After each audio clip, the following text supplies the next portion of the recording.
नमस्कार. ॲग्रोवन डिजिटलमध्ये आपलं स्वागत आहे. आजचे आपले पाहुणे आहेत प्रख्यात अर्थतज्ञ प्राध्यापक प्रदीप आपटे. सध्याच्या कृषी विधेयकांवरून देशभर गोंधळ सुरू आहे, तर त्या संदर्भात आज आपण आपटे सरांशी बोलणार आहोत. सर नमस्कार. ॲग्रोवनमध्ये आपलं स्वागत आहे. नमस्कार.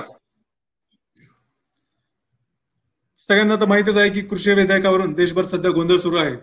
3 कृषी विधेयकं जी खूप महत्वाची आहेत, त्याला लोकसभेने आणि राज्यसभेने मान्यता दिलेली आहे, ते संमत झालेले आहेत. परंतु त्याच्यावरून संसदेमध्ये सुद्धा गदारोळ झाला आणि संसदेच्या बाहेर सुद्धा आता आंदोलन सुरू आहे. तर या विधेयकाबद्दल 2 टोकाची मतं व्यक्त होत आहेत. या विधेयकाचे समर्थक आहेत त्यांचं म्हणणं असं आहे की या विधेयकामुळं जी कृषी बाजार व्यवस्था आहे ती खऱ्या अर्थाने स्वतंत्र होणार आहे, कृषी बाजार ओपन होणार आहेत आणि त्यामुळे शेतकऱ्यांना एक प्रकारचं स्वातंत्र्य मिळणार आहे. तर या विधेयकाचे जे विरोधक आहेत त्यांचं म्हणणं असं आहे की नेमकं या विधेयकामुळे उलट होणार आहे, म्हणजे शेतकरी गुलाम होणार आहे आणि बाजार समित्यांची जी सध्याची मक्तेदारी आहे ती संपून कॉर्पोरेटची किंवा भांडवलदारांची मक्तेदारी सुरू होणार आहे आणि त्याच्यामध्ये शेतकऱ्यांचं मोठं नुकसान होणार आहे. ही विधेयक शेतकरी विरोधी आहेत असं त्यांचं मत आहे. तर सर या घडामोडींकडे तुम्ही कसं बघता आणि या विधेयकांचं तुम्ही स्वागत करता की याच्याकडे तुमचं नेमकं म्हणणं काय? ठीक. मी जरा अगोदर याची थोडी ऐतिहासिक पार्श्वभूमी सांगतो. यातली 2 विधेयकं जी आहेत ती 2 विधेयकं ही शेतीमाल बाजारपेठेच्या नियंत्रणाशी संबंधित होती. एक जे आहे ते इसेन्शियल कमॉडिटीज ऍक्ट मध्ये शेतीमालाचा अंतर्भाव करण्याबद्दलच आहे. दुसरं जे आहे ते सर्व वेगवेगळ्या राज्यांमध्ये एका पद्धतीनं ज्याला कृषी उत्पन्न बाजार समितीची रचना म्हणतो अशी पद्धती आणून जो काही शेतीमालाचा व्यापार व्हायचा तो मुख्यतः या बाजार समिती मार्फत हा साधला जावा अशा प्रकारचे कायदे होते. या कायद्यांमध्ये ज्यांना या समितीमध्ये मार्फत व्यवहार करायचा परवाना आहे असे व्यापारी आणि त्यांचे आडते हे शेतकऱ्यांशी संपर्क साधून जो काही शेतीमालाचा व्यापार करत होते तो चालू होता.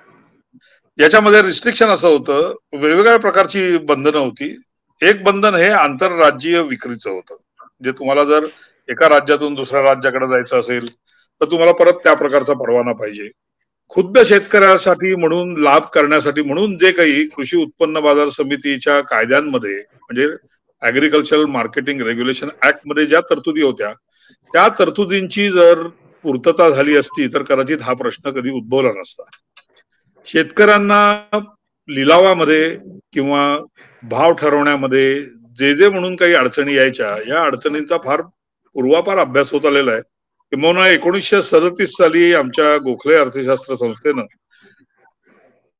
हे लिलाव कसे होतात आणि त्या लिलावामध्ये कशा किमती ठरतात याच्याबद्दलचं पहिलं विवेचन करणारा अभ्यास हा संशोधन प्रकाशित केलं होतं.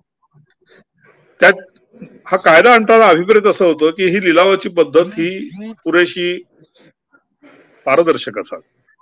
त्याच्यामध्ये भावांची म्हणजे किमतींची जी काही हालचाल होते ती शेतकऱ्यांना समजावी आणि शेतकऱ्यांना त्याच्यामध्ये कोणत्या ना कोणत्या प्रकारची सौदा शक्ती असावी. यासाठी लागणारी म्हणून जी लिलावाची यंत्रणा आहे ती लिलावाची यंत्रणा पूर्वी होती त्याच्यापेक्षा आज जगभर फार वेगळी आहे, कारण तिथं तंत्रज्ञानाचा वापर होतो.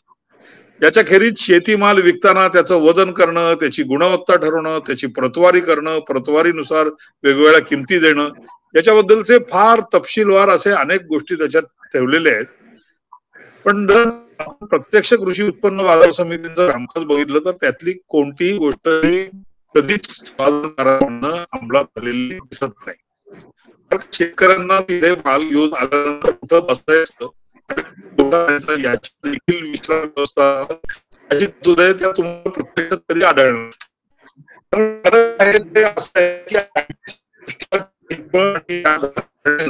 या प्रकारच्या कायद्याची व्यवस्था उभी करण्यात आली त्या पद्धतीनं या कायद्याचं फलश्रुती कधी उद्भवली नाही. पण दुसरीकडे कोणी कसं कुठं विकायचं याच्याबद्दलचे ज्या ज्या काही तरतुदी होत्या त्या प्रकारची बंधनं मात्र मोठ्या प्रमाणात आहेत. आणि सहसा आर्थिक कायद्यांमध्ये असंच होतं की जी बंधनं असतात त्या बंधनांच्या अंमलबजावणीसाठी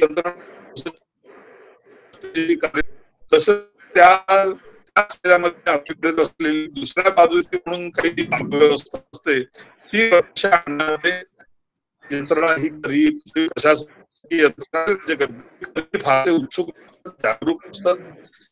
याच्यामुळे तयार झालेला हा अशीच परिस्थिती सुमारे कमॉडिटी त्याच्या आधी 4-5 वर्ष औद्योगिक गुंतवणुकीबद्दल देखील अशाच प्रकारचा कायदा आला ज्याला इंडस्ट्रियल डेव्हलपमेंट ऍक्ट 1951 म्हणतात. त्याच्यामध्ये जशी गुंतवणुकीवरची बंधनं होती तशाच प्रकारची समांतरदृष्ट्या तुलना करता यावी अशी बंधनं ही बाजारपेठेमध्ये कोणाला किती कसा प्रवेश आणि कुठल्या बाजारपेठेत असावा याबद्दलची अनेकविध बंधनं मुख्यतः या व्यवस्थेतून उभी राहील. शेतकरी स्वातंत्र्याचा जो प्रश्न आहे तो शेतकरी स्वातंत्र्याचा प्रश्न मुख्यतः ही बंधनं काढून टाकण्यावरती. दुसरा भाग म्हणजे की यामध्ये विक्री करू शकणारा खरेदी विक्री करू शकणारा कोण कसा असेल याच्याबद्दलच्या ज्या तरतुदी आहेत त्या तरतुदी जाचक होत्या आणि निर्बंधकारक होत्या.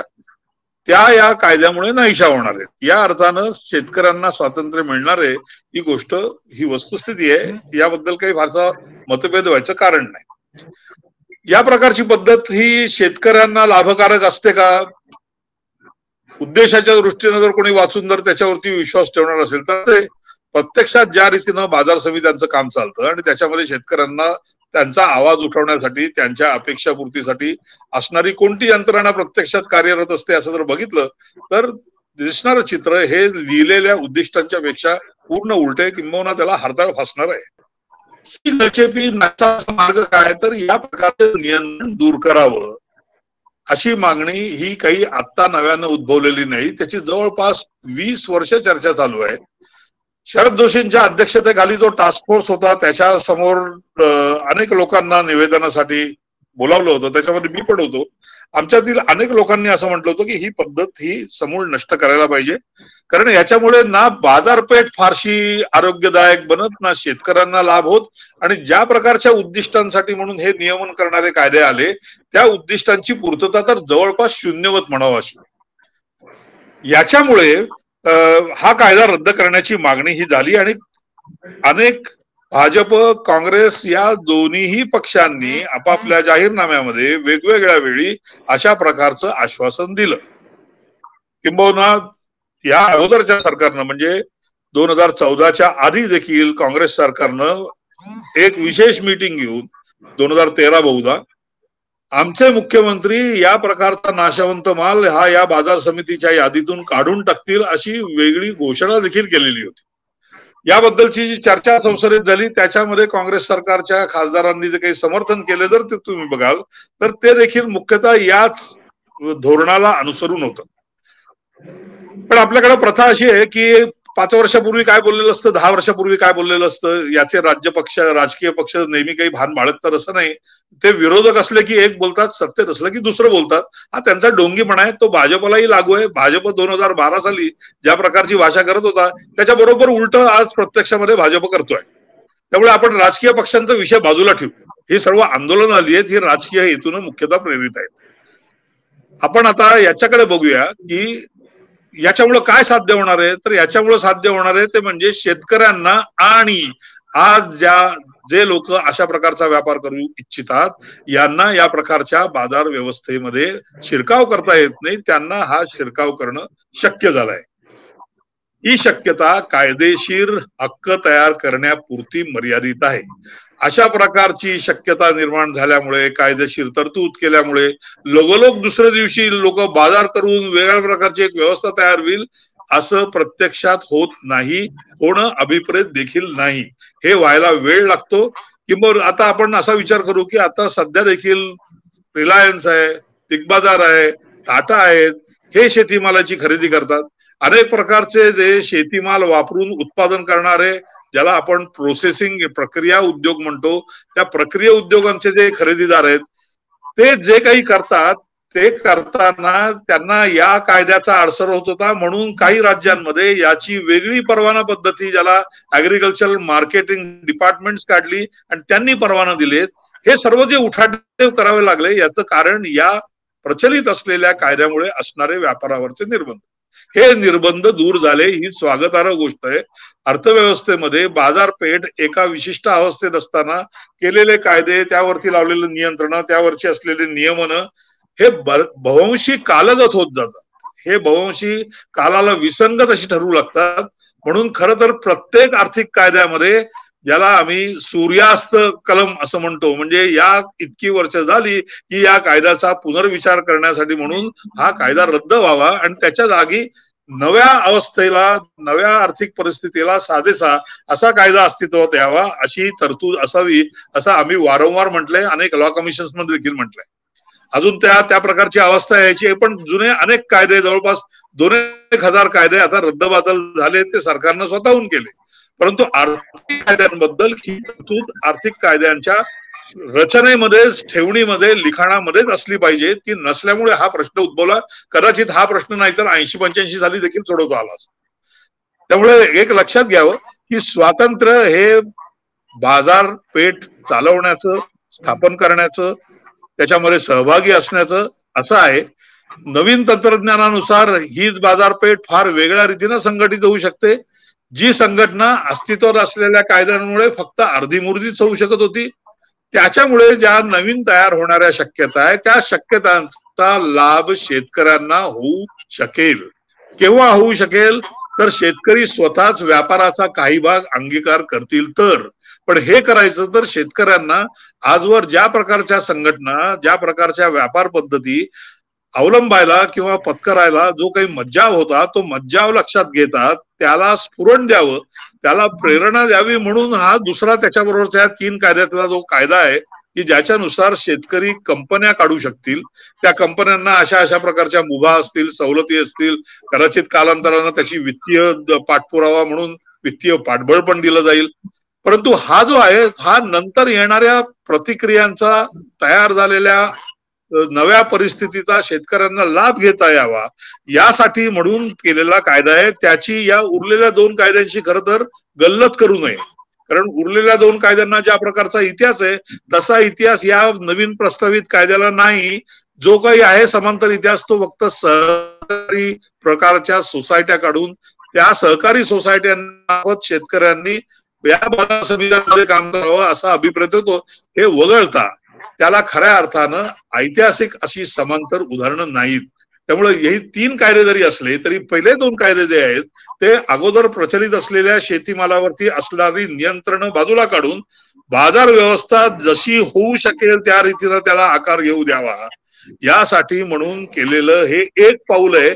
याच्यातून नवीन बाजार व्यवस्था आपोआप जन्माला येते असं नाही. किंबहुना अशी कोणी घालू नये, अशी कोणी घालू शकत नाही म्हणून घालू नये, हा साधा सोपा अर्थ आहे. उरलेल्या ज्या दंगली चालल्या आहेत किंवा उरलेल्या ज्या काही आक्षेप घेतले जात आहेत, उदाहरणार्थ हमी भाव हा इतक्या थोड्या पिकांबद्दल आणि एकूण उत्पादनात इतक्या थोड्या प्रमाणात त्या पिकामध्ये देखील प्रत्यक्षामध्ये देता येतो. कारण हमी भाव द्यायला सरकार बाजारामध्ये उपस्थित असावं लागतं. जिथं सरकार प्रत्यक्षात उपस्थित नाही ते हमी भाव कसा देणार? कारण तो हमी भाव द्यायला कोणतरी खरेदीदार लागतो जो ती हमी देतो. ती हमी जर सरकार देणार असेल तर सरकारला खरेदीदार असावं लागतं. कित्येक वस्तूंमध्ये या प्रकारची हमी देण्याची क्षमता आणि इच्छा राज्य सरकार वा केंद्र सरकारनं दाखवलेली नाही.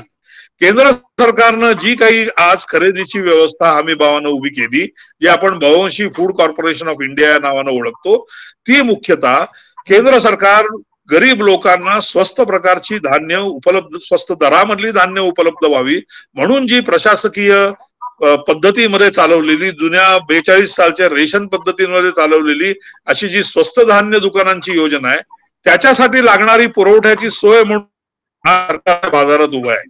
सरकार शेतकऱ्याला पैसे मिळावे म्हणून बाजारात उभा आहे फक्त, अशी त्याच्यातही परिस्थिती नाही. सरकारला हे धान्य कुठून तरी उभं करायला पाहिजे, गोळा केलं पाहिजे, खरेदी केलं पाहिजे, म्हणून सरकार त्याची खरेदी करतं. हे वगळता अन्य अनेक पिकांमध्ये जाहीर करणं या पलीकडे हमीभाव या शब्दाला आपल्या अर्थव्यवस्थेत कोणताही अर्थ नाही. ती पोकळ संज्ञा आहे.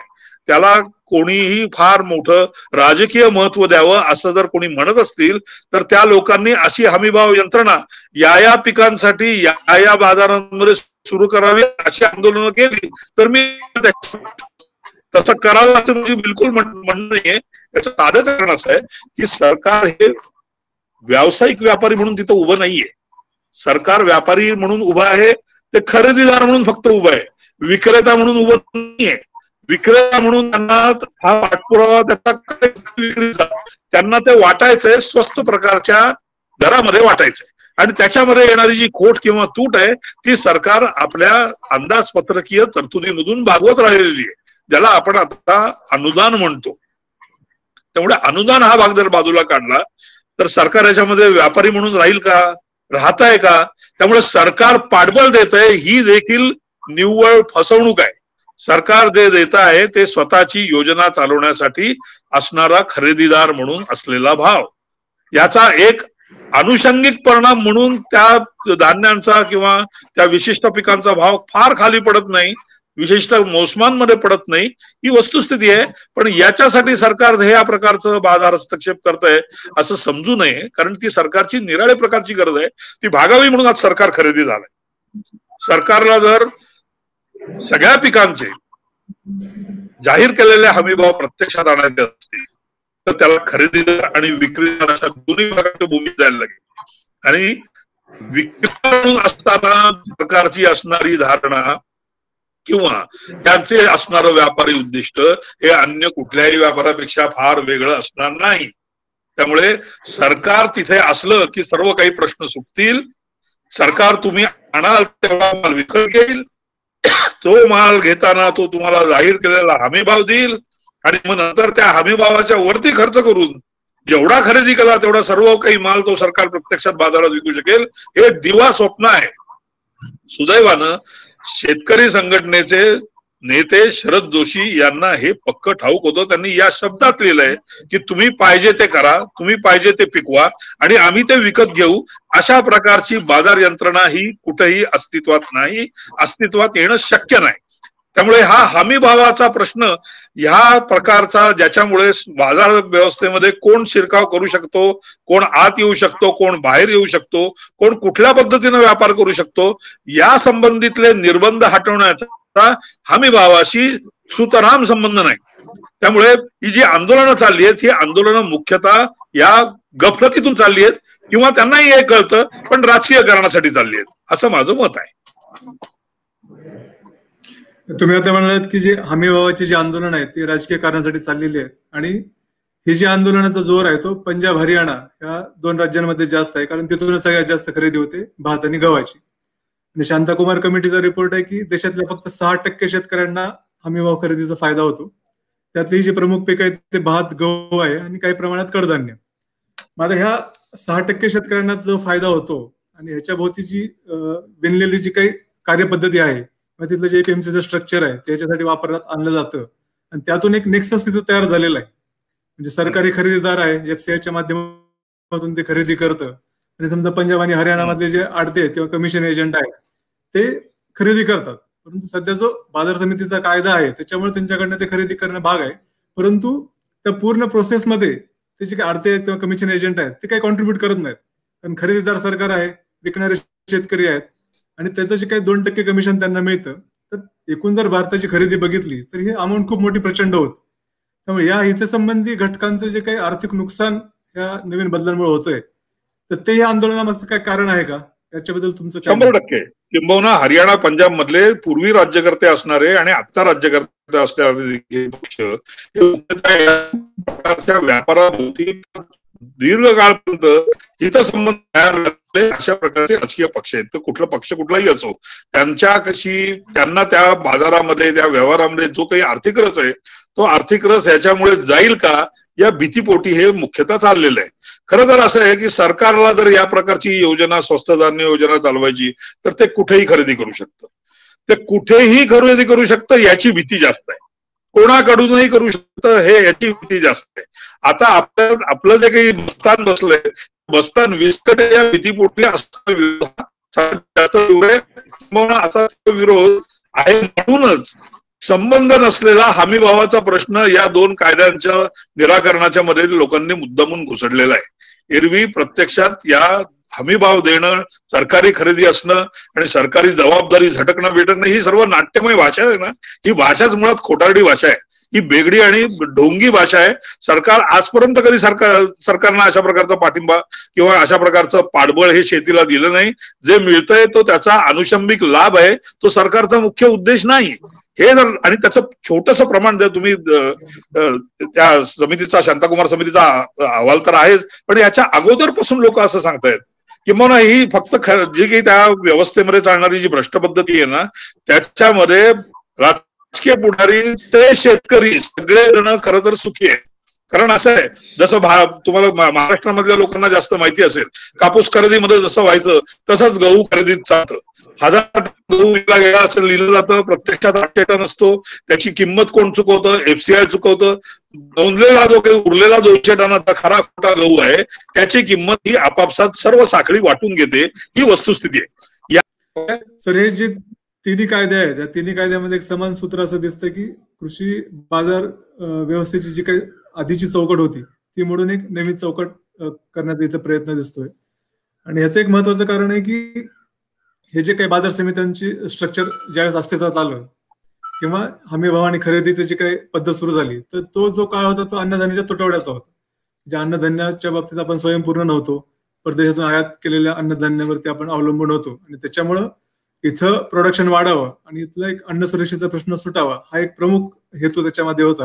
आणि त्याच्यामुळेच मग हरित क्रांती आणि त्याच्यानंतरची जी खरेदी आणि पंजाब हरियाणामध्ये गहू तांदळाची कोठारं, हा जो सगळा प्रवास आहे तो त्याच्यातून आलेला आहे. परंतु आता जर परिस्थिती बघितली तर आताचा प्रश्न हा एक्सेस प्रोडक्शनचा आहे. म्हणजे आता गहू आणि तांदळाचे अतिरिक्त उत्पादन झाले आणि आता आंतरराष्ट्रीय बाजारातले जर दर बघितले तर तांदळाच्या बाबतीत काही प्रमाणामध्ये पॅरिटी आहे एक्सपोर्टला, परंतु गव्हाच्या बाबतीत तर ती सुद्धा नाही. त्याच्यामुळे मग इतकं प्रोडक्शन करायचं आणि इतकं खरेदी करायची आणि मग त्याचं पुढे काय करायचं? कारण तुम्ही आता सांगितलं की सरकार हे फक्त खरेदीदाराच्या भूमिकेमध्ये आहे, ते काही विक्रेता किंवा व्यावसायिक व्यापारी म्हणून या क्षेत्रामध्ये उतरलेलं नाहीये. तर त्यावेळेसचा जो परिस्थिती होती की अन्नधान्याच्या तुटवड्याची होती, त्याच्यासाठी म्हणून जी काही रचना आकाराला आली आणि आता मात्र आपण नेमकं दुसऱ्या टोकाला गेलेलो की एक्सेस प्रोडक्शन हे आताचं आव्हान झालेलं आहे. मग अशा वेळेस ही जी आधीची चौकट आहे ती बदलून नवीन चौकट करण्यात तर भाग आहे. आणि तुम्ही आता उल्लेख केला की सगळ्या राजकीय पक्षांचं संधी साधूपणा किंवा ढोंगीपणा याच्यामध्ये आहे. तर मग आता ह्याच्यातून पुढचा मार्ग कसा असेल? ह्याच्यातून नवीन व्यवस्था काय करायला येऊ शकते? नवीन व्यवस्थेचं सर्व चित्र देणं इतक्या थोड्या वेळात हे शक्य नाही. पण आपण पहिल्यांदा दोन मुख्य भेद करू. एक म्हणजे ज्याला आपण नाशवंत माल म्हणतो आणि कृषी मधला, त्याची बाजारपेठ आणि त्याची वाटचाल, आणि जो नाशवंत नाही तो तुलनेनं टिकाऊ स्वरूपाचा माल आहे, अशा प्रकारचा माल, या दोन गोष्टींमध्ये पहिल्यांदा भेद केला पाहिजे. का भेद केला पाहिजे? कारण किती काळामध्ये आपण तो विकून मोकळं व्हावं ही शेतकऱ्याला आणि व्यापाऱ्याला दोघांनाही चिंता असते.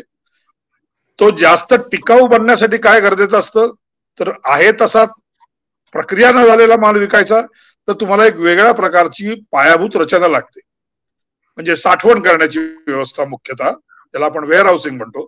पण नुसतं वेअर हाऊसिंग म्हणण्यात काही मतलब नाही. आपली खोली घेतली आणि त्याच्यात माल कोंबून ठेवला असं करता येत नाही. त्याचा नाशवंतपणा लक्षात घेऊन त्याला टिकाऊ रूप देण्यासाठी म्हणून काही एक ठराविक प्रकारच्या प्रक्रिया करायला लागतात. ती प्रक्रिया केंद्र असलेली साठवण केंद्र ही उभी करणं ही राज्य सरकार, केंद्र सरकार आणि प्रत्यक्षात त्यात लाभ घेणारे शेतकरी आणि व्यापारी यांनी घ्यावी. शेतकऱ्यांच्या नावानं कंपन्या काढण्याची कल्पना ही जी आहे ती देखील काही अंशात स्वप्नाळू ठरू शकते.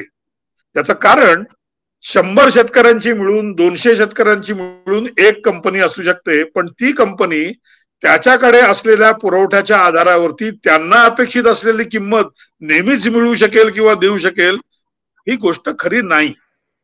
त्यांना व्यापारासारखंच या दरानं खरेदी आहे तर कुठल्या दरानं कुठे विक्री होईल याचा अंदाज घेऊन खरेदी विक्री करावी लागते.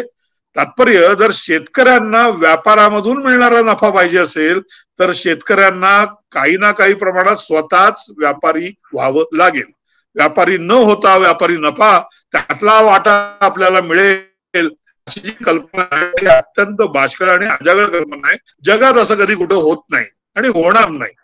ते करावं म्हणून कंपन्यांनी काढाव्या जरूर काढाव्यात. आपल्याकडे त्याचे यशस्वी उदाहरण पण आहे. पण यशस्वीता अयशस्वीता ही कायद्यावर अवलंबून नाही, कंपनीच्या क्षमतेवर, कौशल्यावर, त्यांच्याकडे असलेल्या गुंतवणुकीवर, विशेषतः साठवणूक करणं, बाजारपेठ ठरवून कोणाला काय पाहिजे, केव्हा पाहिजे, कसं पाहिजे याचा पुरवठा आपल्याला पद्धतीनं नियमित करता येणं, ह्या क्षमता ज्या पिकांमध्ये येतील त्या पिकांमध्ये या प्रकारचा प्रयोग हा सहसा यशस्वी होतो. असं नाही देखील हॉलंडमध्ये गेलात, फार प्रगत देश आहे, पण तिथला शेतकरी हा सहकारी संस्था चालवतो. तिथे या प्रकारच्या अडचणी येत नाहीत, कारण ते व्यापारी तत्वावरतीच चालतं. खरं तर ती म्हटलं तर पार्टनरशिप कंपनी असते. त्याच्यामध्ये नफा मिळवणं हा त्याच्यातला सरळ स्पष्ट हेतू असतो आणि त्याच्यासाठी जे जे करावं लागतं ते ते त्या सोसायटी किंवा कंपन्या करतात.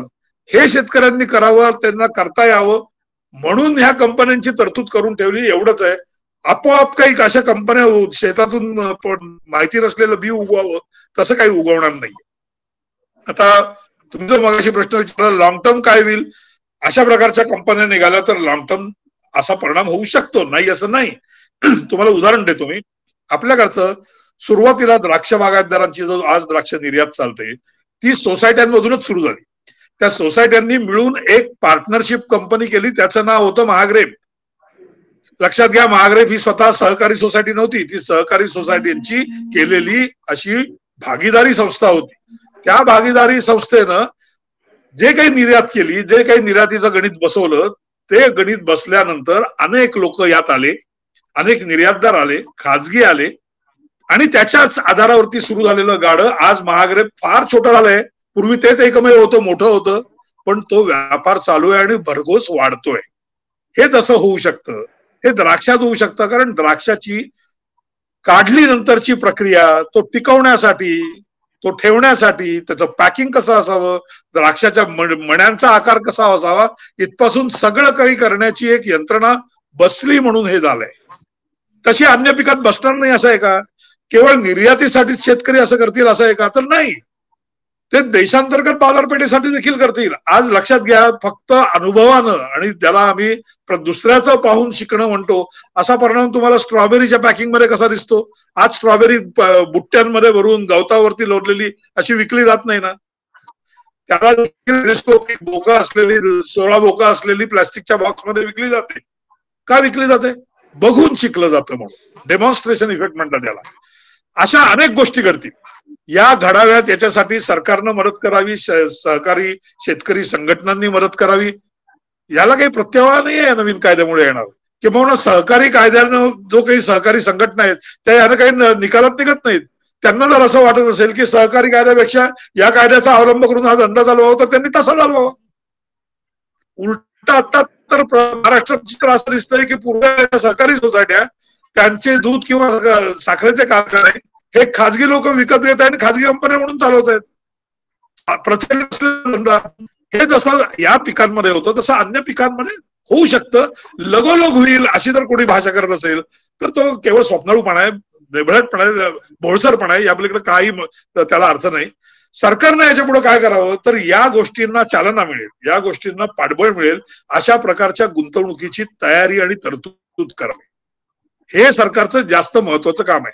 जसं रस्ते बांधणं हे सरकारचं महत्वाचं काम आहे, तसंच शेतीची जर भरभराट व्हायची असेल तर त्या भरभरासाठी लागणारी म्हणून जी काही गुंतवणूक आहे त्या गुंतवणुकीमध्ये सर्वात मोठं प्राधान्य या प्रकारची आधुनिक पद्धतीची साठवण व्यवस्था आणि आधुनिक पद्धतीनं शेती करण्याचं ज्ञान आणि त्याचा प्रसार करणं शेतकरी हे सर्वात जास्त गरजेचं आहे. लक्षात घ्या, जर द्राक्ष बागायतदार संघाच्या मार्फत जर दाभोळकर असतील किंवा विभाकर पाटील असतील यासारख्या लोकांनी जे प्रशिक्षण केलं म्हणून ही निर्यातीसाठी द्राक्ष तयार करण्याची एक पिढी तयार झाली. ही पिढी तयार करण्याचं काम मुख्यतः तंत्र प्रसारामध्ये होतं. हे तंत्र प्रसार करणं, जगभरची शेती निदान टीव्हीवरती बघायला मिळणं, या प्रकारचे प्रशिक्षणात्मक गोष्टी, याच्यामधली गुंतवणूक ही सरकारची जबाबदारी आहे. शेती करणं सरकारची जबाबदारी नाही, शेतीमाल विकणं सरकारची जबाबदारी नाही. आणि अशा प्रकारचा भ्रम शेतकऱ्यांमध्ये पसरवणं हे शेतकऱ्यांच्या पायावर कुऱ्हाड मारण्याचा गेले 70 वर्ष चालू असलेला उद्योग आहे, तो बंद करावा असं माझं मत आहे. दुसरा एक महत्वाचा भाग म्हणजे ज्याला आपण फॉरवर्ड मार्केट सध्या म्हणतो, याचं एक पुढचं परिणत रूप असतं जे कॉन्ट्रॅक्च्युअल ट्रेडिंगचं असतं, ज्याला फ्युचर्स ट्रेडिंग म्हणतात. अशा प्रकारचं फ्युचर्स ट्रेडिंग देखील आपण थोड्या किमती वाढल्या की लगोलग बंद करतो. फॉरवर्ड ट्रेडिंग, फ्युचर ट्रेडिंग नाहीच आहे अजून आपल्याकडे. फॉरवर्ड मार्केट पद्धतीनं होणारी जर व्यवस्था उभी करायची असेल तर त्याला देखील साठवणी, गुदामांची आणि बँकांच्या हमी पावतीची पद्धत ही अस्तित्वात यावी लागते. ही शेअर मार्केट सारखी असते. मी इथं जाऊन एवढी पोती भरली, त्याची माझ्याकडे एवढी पावती आहे, त्याच्या आधारावरती मी व्यापार करतोय. कारण मी जर समजा म्हटलं की मी 200 रुपयाला विकतो, 1000 रुपयाला विकतो, माझ्याकडे माल कुठे, तर तो माल हा या वेअरहाऊस मध्ये याची काहीतरी एक गॅरंटी लागते. ही जी नेटवर्क पद्धती आहे जी शेअर मार्केट सारखी चालवता येते, तशी ही शेतीमालामध्ये उद्भवेल. त्याच्या अस्तित्वात असलेला फॉरवर्ड मार्केट आणि फॉरवर्ड कमिशनचं टप्प्याटप्प्यानं सेबी सारखी संस्था स्थापन करून, म्हणजे फॉरवर्ड मार्केट कमिशनचं सेबी सारख्या संस्थेत रूपांतरण करावं आणि खासगी व्यापारी आणि शेतकऱ्यांसकट या फॉरवर्ड ट्रेडिंग मध्ये, आणि मग त्याचं जे कॉन्ट्रॅक्च्युअल रूप वेगळं परिणत रूप असतं त्याला फ्युचर्स म्हणतात, त्यामध्ये भाग घ्यायला शेतकऱ्यांना देखील मुभा असावी. किंबहुना ती मुभा या आज काढून टाकलेल्या बंधनामुळे सहजी मिळते. त्यामुळे या कायद्याची बंधनं गेल्यानंतर होणारी जी दुसरी भावी काळातली महत्वाचं प्रगतीचं पाऊल असणारी गोष्ट असेल ती म्हणजे फॉरवर्ड ते फ्युचर्स मार्केट असा प्रवास. साठवणुकीमधली गुंतवणूक वेगवेगळ्या लोकांनी करावी आणि त्याच्यासाठी लागणारी जी काही नियमनाची चौकट आहे ती सरकारांनी, म्हणजे केंद्र सरकारांनी करावी. राज्य सरकारांचा यात संबंध येत नाही. त्यांना स्वतःला व्यापारी म्हणून यात यायचं असेल किंवा त्यांना स्वतःला हमी भाव देण्यासाठी म्हणून यात यायचं असेल तर त्यांनी पडावं. स्वतःच्या खरेदीसाठी पडावं, स्वतःच्या विक्रीसाठी पडावं. शेतकऱ्याच्या नावानं पडू नये. या प्रकारची यंत्रणा उभी राहणं ही भावी काळातली गरज आहे. ती या प्रकारचे निर्बंध काढून टाकल्यामुळे जास्त सहजी साध्य करायला त्यातला एक अडसर नाहीसा झाला, हे निर्बंध गेल्यामुळे, असं म्हणणं हे जास्त रास्त आहे. बरोबर आहे. पण ते वायदे बाजार किंवा फ्युचर मार्केट हे एक पुढचे ह्याच्याकडे जाण्याचं एक पाऊल ह्याच्यासाठी सुकर होईल या कायदे गेल्यामुळं.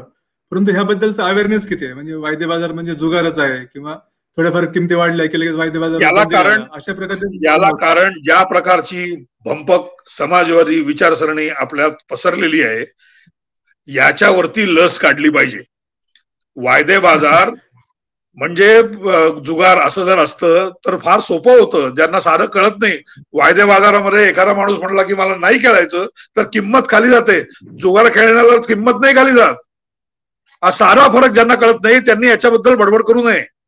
मला आठवत आहे 2003-04 सालीच असा प्रश्न उद्भवला आणि गव्हाला फॉरवर्ड ट्रेडिंग मधून बाहेर काढलं गेलं. का तर किमती वाढल्या. खुद्द शरद जोशी एवढंच नव्हे, त्यांच्या बरोबर असले मार्क्सवादी कम्युनिस्ट पक्षाचे टास्क फोर्सचे सदस्य सेन यांनी देखील सांगितलं या फॉरवर्ड मार्केट मधल्या भाव त्याचा संबंध हा गव्हाच्या टंचाईशी नाही आणि याच्यासाठी बंदी आणू नये, पण बंदी आणली गेली. याचं कारण याच्या मागचे दुसरे स्पर्धात्मक असणारे जे काही व्यापारी हितसंबंध असतात ते या प्रकारच्या भोळसट मूर्ख विचारसरणीचा आधार घेऊन आपल्याला पाहिजे तेव्हा त्याच्यावरती बंदी घालू शकतात. हे आपलं राजकारणातलं सत्य आहे. ते नाहीसं होण्यासाठी सरकारनं स्वतः जागरूक राहिलं पाहिजे की या प्रकारच्या बंधनांना आणि दबावांना बळी पडू नये. सर, हे जे 3 कायदे, आता 3 विधेयक आहेत, तर ह्याची अंमलबजावणीचं एक मोठं आव्हानच आहे. कारण अनेक राज्य जे आहेत त्याच्या विरोधात आहेत. पंजाब, हरियाणाने तर आपला विरोध सांगितलेलाच आहे. आणि काल महाराष्ट्राने सुद्धा, महाराष्ट्राचे सत्ताधारी पक्षाचे नेते आहेत ते म्हणतात की या कायद्याची अंमलबजावणी आम्ही महाराष्ट्रामध्ये करणार नाही. तर एक पहिला प्रश्न म्हणजे अशा प्रकारे भूमिका राज्यांना घेता येते का? आणि त्यांनी जर तशी भूमिका घेतली तर त्याचे काय परिणाम होऊ शकतात? त्यांनी अशी भूमिका घेतली तर ती संविधानाला छेद देणारी ठरेल. ती कोर्टात टिकणार नाही. त्यांना फक्त वेळ काढायचा आहे त्यामुळे ते कोर्टात जातील. पण प्रत्यक्ष वस्तुस्थिती अशी आहे की व्यापाराचं स्वातंत्र्य या नात्या मार्गाने तुम्ही शेतकऱ्यांकडून हिरावू घेऊ शकत नाही. हे सहजी केंद्र सरकारला पटवता येईल आणि सुप्रीम कोर्टाला नाकारता येणार नाही. त्यामुळे राज्य सरकारांची आम्ही हे करणार नाही याचा अर्थ चालू असलेली बाजार समितीची व्यवस्था याच्यामध्ये त्या सरकारांचे हितसंबंध आहेत. एक, दोन, त्यांना वेळ काढायचा आहे. नंतर कालांतरानं झालंच सुप्रीम कोर्टाच्या वडग्यानं तर तेव्हा बघू. म्हणून आजची वेळ मारून न्यायची त्याच्यासाठी म्हणून राणा भीम दवे आम्ही शेतकऱ्याचे कैवारी आहोत. एरवी या भूमिकेला कोणताही प्रकारचा वैधानिक आधार नाही. अशा प्रकारची बंधनं घालणं हे राज्य सरकारांच्या अखत्यारीत नाही. राज्य सरकारांच्या अखत्यारीत शेती हा विषय आहे. शेतीमालाचा व्यापार हा राष्ट्रीय आहे, राज्यापुरता मर्यादित नाही. आणि नाही आपण रोज चहा पितो, कारण नाहीतर आसामामधला चहा महाराष्ट्रामध्ये मिळणं आसामला मुश्किल करता येईल. या प्रकारची व्यापारावरची बंधनं घालणं, शेतीमालाच्या व्यापारावरची, हे वैधानिक तरतुदींना पूर्णतः छेद देणार आहे. हे कोर्टात टिकणार नाही.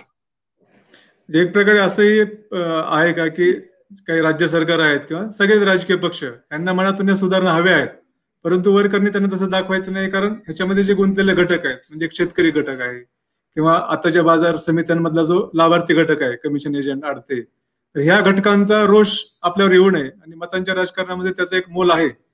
तर हे टाळण्यासाठी म्हणून ते वरकरणी विरोध दाखवत आहेत आणि कोर्टाच्या मार्गाने जर अंमलबजावणीची सक्ती झाली तर ती करावीच लागेल असं म्हणून ते कोर्टाकडे बोट दाखवून मोकळ होऊ शकतील. असं काही आहे काय? बरोबर, हीच शक्यता मुख्यत्वे असते. सर, तुम्ही आता एक दुसरा मुद्दा सांगितला की शेती हा राज्य सूचीतला विषय आहे, पण शेतीचा ट्रेड किंवा व्यापार हा नाही. त्याच्यामुळे ह्या मुद्द्यावरती पण खूप वाद होतोय की शेती हा राज्य सूचीतला विषय असून सुद्धा केंद्राने कायदे केले कसे आणि हे संघराज्य पद्धतीलाच मारक आहे वगैरे. तर तुमच्या म्हणण्याप्रमाणे ह्याच्यामध्ये काही तथ्य नाही. अडाणीपणा निव्वळ. कारण शेतीमालाचा व्यापार हा मुळात स्वभावतःच आंतरराज्यीय आहे. आज आपला कांदा इथून इंदूर आणि इंदूरून अलवारला जातो म्हणून इथल्या लोकांना मिळतो.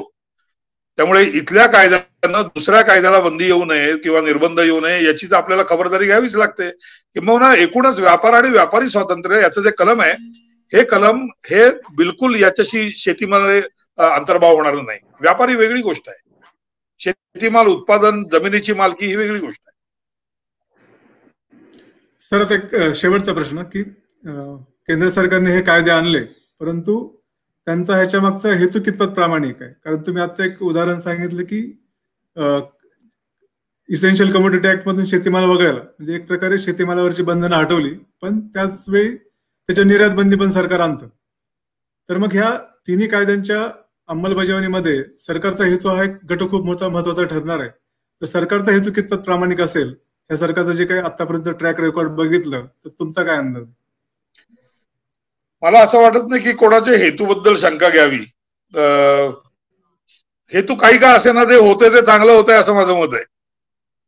म्हणजे कोणाच्या जोड्यानं विंचू मेला आणि तो जोडा कुठला होता आणि तो त्यांनी डाव्या पायात घालायला पाहिजे होता का उजव्या पायात, त्याच्याबद्दल कशाला चर्चा करायची? विंचू मरण्याला जास्त महत्व आहे.